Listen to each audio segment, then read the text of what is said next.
talk about the women's reservation bill because it's almost confirmed that it is on the anvil. The Congress says we had it passed in the Rajya Sabha. We made the move. We almost got the whole thing done. Now, in your 9th year, you are picking it up. Why? Padmaja, your audience needs to know a little bit of history, and it will take me only 30 seconds to unravel the brass tacks of the women reservation bill. It was first introduced in the Lok Sabha way back in 1996 by the then Prime Minister H.D. Deve Gowda, but because there was no consensus amongst opposition parties, the Lok Sabha was dissolved and there was no outcome. Then the second time it was introduced by Atal Bihari Vajpayee in 1998, and mind you, despite the fact that in 1998 Atal Bihari Vajpayee's government for the first time ran for barely 13 months. And again, it was not brought to fruition because the Lok Sabha dissolved without any consensus amongst opposition parties. The most interesting point is this, that after 1996 and 1998, before the Congress even came into the picture, in 2002 and 2003, Atal Bihari Vajpayee again repeatedly introduced the women reservation bill, but the Congress was hammer and tongs against it, though the Congress again introduced it in 2008 and 2010.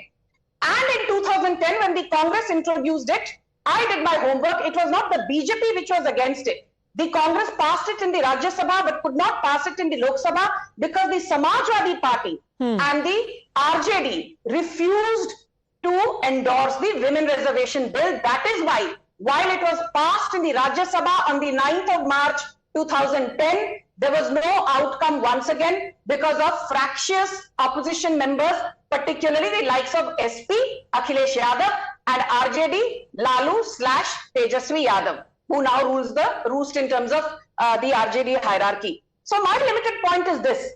From 1996 till 2023, the women reservation bill has traversed a long distance, and the difference between the erstwhile Congress, which passed it in Rajya Sabha in 2010, and now what is happening under the Modi government is that now there is a clamor for consensus. I'm not talking about who is going to take the credit. But be it a K.C. Venugopal, just give me 10 seconds more, please, Padmaja. Be it a K.C. Venugopal, be it a BRS, be it people from the Samajwadi Party, everybody says, ye to zarur pass hona chahiye.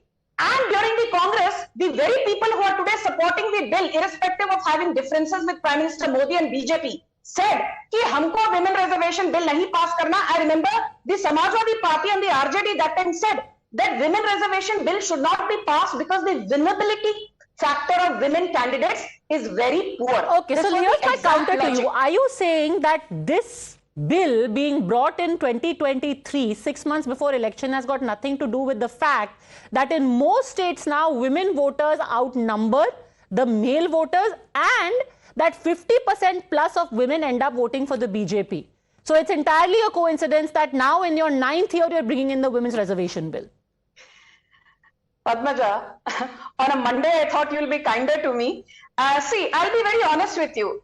You know very well that both in our 2014 manifesto, I mean the BJP's manifesto, and in the BJP's 2019 manifesto, we clearly committed to the fact that women reservation bill is something on our agenda and we want to bring it to fruition, unlike erstwhile incompetent successive Congress dispensations. Now to your limited point, and a very valid one at that, as to why 6 months or 9 months ahead of a Lok Sabha election, the limited point is, इस देश में पद्मजा आप भी जानती हैं, मैं भी जानती हूँ, हर 3 महीने में election होती है. If elections are used as a yardstick, then you can, never give BJP credit for anything. Just let me end by saying, when we abrogated Article 370 and when we made instant triple talaq illegal, and both happened in August of 2019, I clearly remember the opposition saying, अरे ये तो BJP का agenda है, तो BJP कुछ भी करे, ये तो बीजेपी का पोलराइजिंग डिविजिव एजेंडा है. But learn to digest the fact that women reservation bill is beyond politics,